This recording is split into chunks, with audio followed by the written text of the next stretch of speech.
100 വർഷം കഴിഞ്ഞ് എന്തൊക്കെ ആവശ്യം വരുമെന്ന് പരമപൂജ്യ ഗുരുദേവൻ അന്നേ മനസ്സിലാക്കിയിരുന്നുവെന്നാണോ? സ്വാമി വിവേകാനന്ദൻ അന്ന് അമേരിക്കയിൽ പോയി വിഖ്യാതമായ പ്രസംഗം നടത്തിയപ്പോൾ ആളുകൾ പറഞ്ഞു, എത്ര വലിയ വലിയ കാര്യങ്ങൾ, നിങ്ങൾ എന്തുകൊണ്ടാണ് ഇത് ഇന്ത്യയിൽ പറയാത്തത് എന്ന്. അദ്ദേഹം പറഞ്ഞു, അവിടുത്തെ അന്തരീക്ഷം വിഭിന്നമാണ്.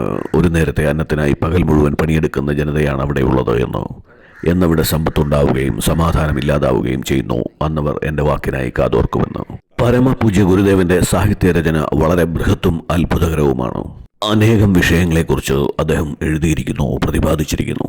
ദയവായി അദ്ദേഹത്തിന്റെ ബൃഹത് സാഹിത്യത്തിലേക്ക് ഒന്ന് വെളിച്ചം വീശാമോ? സാഹിത്യ ലോകത്തേക്കുള്ള അദ്ദേഹത്തിന്റെ യാത്ര അദ്ദേഹം തുടങ്ങുന്നത് അദ്ദേഹത്തിന് 18-19 വയസ്സുള്ളപ്പോൾ സ്വാതന്ത്ര്യ സമര പോരാട്ടങ്ങളിൽ പങ്കെടുത്തുകൊണ്ടാണ്.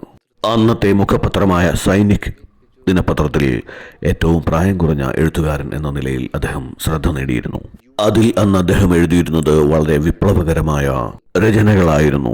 ധീരമായ ചുവടുകൾ വെച്ച് മുന്നോട്ട് പോവാനായി ആളുകളെ ഉത്ബോധിപ്പിക്കുന്ന തരത്തിലുള്ള, സഹനത്തിനും പീഡാനുഭവങ്ങൾക്കും അപ്പുറം ഉണർന്നെണീറ്റ് പോരാടാൻ ആളുകളെ ആഹ്വാനം ചെയ്യുന്ന തരത്തിലുള്ളവ. അങ്ങനെ തീക്ഷ്ണമായ വിപ്ലവകരമായ രചനകൾ.